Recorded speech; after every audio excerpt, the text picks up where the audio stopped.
প্রধান নির্বাচন কমিশনারের সাথে দেখা করতে সকালে রাজধানীর আগারগাঁওয়ের নির্বাচন কমিশনে যাবেন ১১ দলীয় ঐক্যের নেতারা। আরও জানাতে এই মুহূর্তে যোগ দেবেন সহকর্মী জিসান আহমেদ।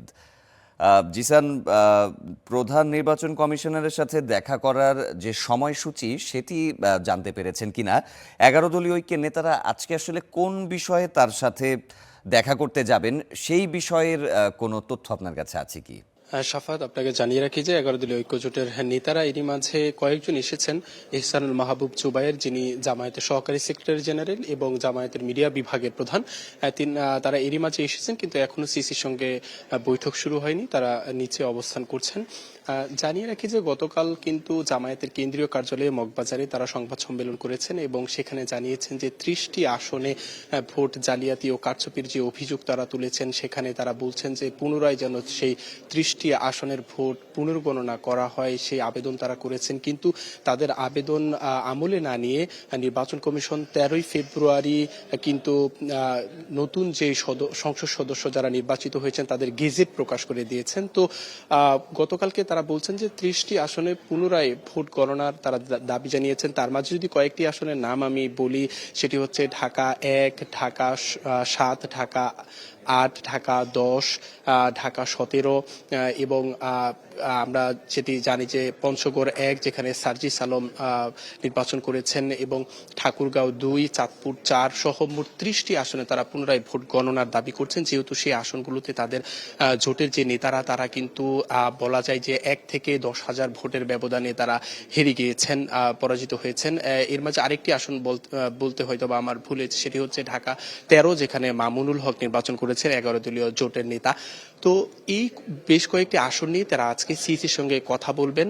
যেহেতু গেজেট প্রকাশ হয়ে গিয়েছে, এখন কিভাবে প্রার্থীদেরকে আসলে সিইসি কি জানায়, এখন গতকালকে নির্বাচন কমিশনার রহমানুল মাসুদ তিনি জানিয়েছেন যে এখন আদালতে যেতে পারেন প্রার্থীরা যদি কোনো অভিযোগ থাকে। নির্বাচন কমিশনের আসলে এখন কিছু করার নেই, তিনি এমনটি জানিয়েছেন। আরেকটি তথ্য জানিয়ে রাখতে চাই যে আগামী ১৭ তারিখ কিন্তু যারা সংসদ সদস্য নির্বাচিত হয়েছেন তাদেরকে শপথ পড়াবেন সিইসি। কেননা নিয়ম অনুযায়ী সংসদ সদস্য নির্বাচনের পর ৩ দিনের মধ্যে স্পিকার যিনি রয়েছেন তিনি শপথ পড়াবেন, কিন্তু যেহেতু স্পিকার তিনি পদত্যাগ করেছেন, শারমিন চৌধুরী তিনি পদত্যাগ করেছেন এবং ডেপুটি স্পিকার তিনি কারাগারে রয়েছেন।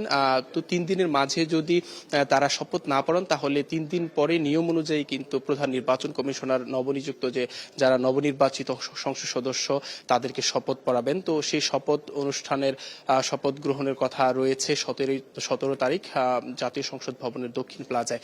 এই একই দিনে রাষ্ট্রপতি কর্তৃক কিন্তু মন্ত্রী পরিষদ যে শপথ সেটিও কিন্তু পড়ানোর কথা রয়েছে, এবং সেখানে প্রায় ১৩টি দেশের রাষ্ট্রপ্রধানদের কিন্তু আমন্ত্রণ জানানো হয়েছে। প্রধান উপদেষ্টা ডক্টর মোহাম্মদ ইউনূস তিনি আমন্ত্রণ জানিয়েছেন। তার মাঝে যদি কয়েকটি রাষ্ট্রের নেতাদের নাম বলি, সেটি হচ্ছে ভারত সহ বেশ কয়েকটি রাষ্ট্র।